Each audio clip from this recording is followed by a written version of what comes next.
మరిన్ని interesting movie updates ని ఇప్పుడు బ్రీఫ్ గా చూద్దాం.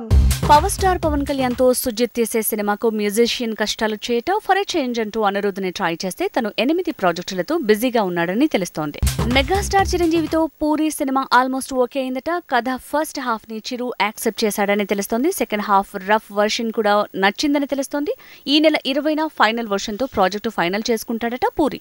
ఎన్టీఆర్ వెకేషన్ ప్లాన్ చేసుకున్నాడు. 1 మంత్ లాంగ్ టూర్ కి వెళ్లాడు. యుఎస్ లో 1 మంత్ గడిపాక వచ్చే నెల 12కి కొరటాల శివ మేకింగ్ లో ప్రాజెక్టు పట్టాలెక్కుతుందట. మెగాస్టార్ తో రవితేజ కలిసి చేసిన మూవీ వాల్తేరు వీరయ్య. ఇక సంక్రాంతికి రాబోతున్న ఈ సినిమా తాలూకు కొత్త టీజర్ రాబోతుంది. రవితేజ పాత్ర తాలూకు గ్లింప్స్ ని ఫిల్మ్ టీమ్ 12న రిలీజ్ చేయబోతోంది. అనన్య పాండే రెమ్యునరేషన్ తగ్గించింది. 5 కోట్ల నుంచి 3 కోట్లకు తన పారితోషికం తగ్గించిన అనన్య పాండే ఇప్పుడు కోటికి తన రెమ్యునరేషన్ తగ్గించినట్టు తెలుస్తోంది. ఆదిపురుష్ మూవీ జూన్ లో రిలీజ్ కాబోతుంది. అయితే కొత్త టీజర్ ఉగాదికి రాబోతుందట. ఏప్రిల్ 2న ట్రైలర్ అంటూ ప్రచారం జరుగుతుంది. ఇక ఆదిపురుష్ రిలీజ్ అయ్యే థియేటర్స్ లో సలార్ గ్లింప్స్ ని రిలీజ్ చేసేలా ప్లాన్ చేస్తుంది ప్రశాంత్ నీల్ టీమ్. తేరీ రీమేక్ కి పవన్ ఫ్యాన్స్ నో అంటున్నారు. అయినా అదే రీమేక్ పట్టాలెక్కేలా ఉందట. కాకపోతే ఆ స్టోరీ లైన్ ని మాత్రమే తీసుకుని కొత్త కథ సిద్ధం చేస్తున్నాడట హరీష్ శంకర్.